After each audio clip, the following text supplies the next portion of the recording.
Bukan pedang yang tajam, bukan pula ribuan anak panah yang menghentikan invasi militer terbesar di Jazirah Arab pada abad ke-6. Senjata yang memusnahkan puluhan ribu pasukan gajah secara instan hanyalah kerikil-kerikil kecil yang membara dari langit.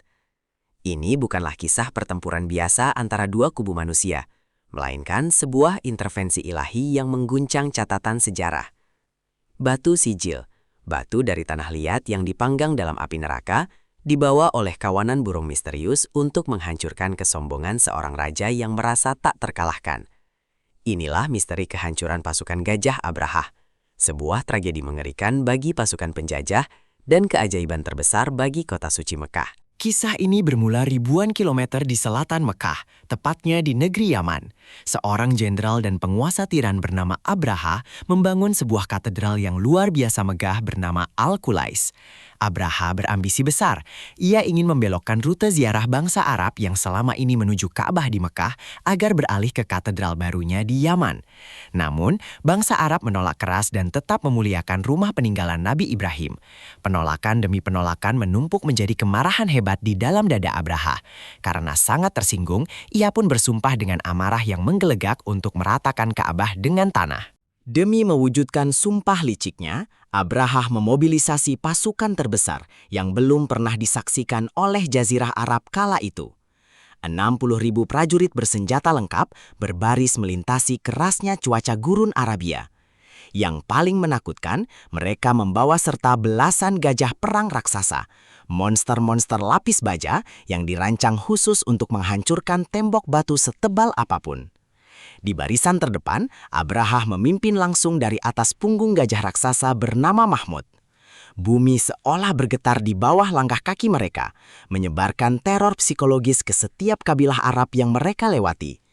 Tidak ada satupun kekuatan militer manusia yang mampu menghentukan laju mesin perang raksasa ini. Ketika berita kedatangan pasukan monster itu tiba di perbatasan Mekah, keputusasaan massal melanda. Pemimpin Quraisy saat itu, Abdul Muthalib, menyadari dengan akal sehatnya bahwa mereka tidak memiliki kekuatan militer sedikit pun untuk menahan 60.000 tentara dan gajah-gajah raksasa tersebut. Dengan keimanan dan kepasrahan penuh kepada Sang Pencipta, ia memerintahkan seluruh penduduk Mekah untuk mengungsi menjauh, naik ke puncak bukit-bukit dan bersembunyi di celah-celah gunung. Mereka meninggalkan harta benda mereka, membiarkan Ka'bah berdiri sendirian di tengah lembah. Sambil memegang cincin pintu Ka'bah, Abdul Muthalib memanjatkan doa yang menggetarkan langit, menyatakan bahwa pemilik rumah suci ini pasti akan melindungi miliknya sendiri. Tepat ketika trompet ditiup dan pasukan Abraha bersiap melancarkan serangan akhir untuk menghancurkan Ka'bah, sebuah fenomena menakjubkan sekaligus mengerikan terjadi. Gajah terbesar mereka tiba-tiba berlutut di atas pasir, menolak keras untuk melangkah maju ke arah kota suci, meski ia disiksa dengan tombak berulang kali.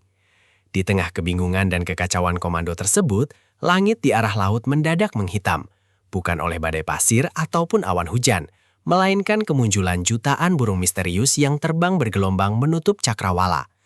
Itulah burung ababil, pasukan tempur udara yang dikirim langsung oleh Sang Maha Kuasa. Kepakan sayap mereka menutupi cahaya matahari, mengundang bayangan kematian yang menyelimuti seluruh pasukan tiran di bawahnya. Burung-burung ababil ini tidaklah datang hanya untuk menakut-nakuti. Di paruh dan kedua cakar mereka, masing-masing membawa 3 butir kerikil yang sangat mematikan. Namun ini bukanlah batu gurun biasa. Al-Quran menyebut senjata ini sebagai batu sijil, yakni kerikil dari tanah liat khusus yang telah dipanggang dengan suhu tak terhingga di dalam api neraka yang menyala-nyala.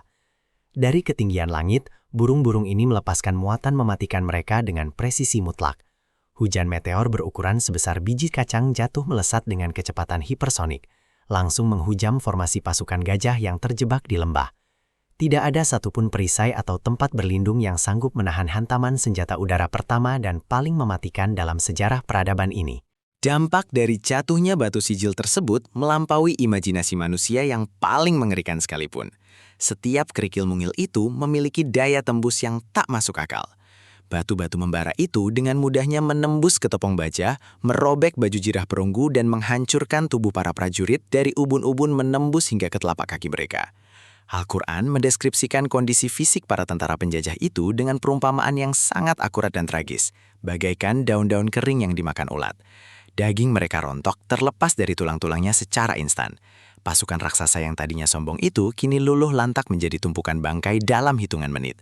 Bahkan sang pemimpin Abraha tak luput dari azab.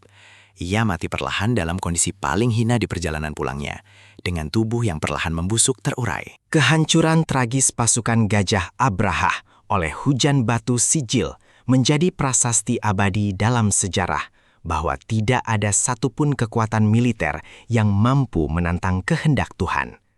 Senjata sederhana yang diiringi campur tangan langit telah menundukkan kesombongan teknologi perang manusia.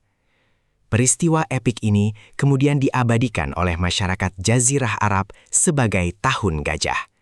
Dan sungguh merupakan skenario Tuhan yang maha indah, karena hanya berselang sekitar 50 hari setelah keajaiban besar yang menyelamatkan Ka'bah tersebut, lahirlah seorang bayi laki-laki di kota Mekah yang damai. Seorang bayi yang kelak menjadi nabi terakhir Muhammad Sallallahu Alaihi Wasallam.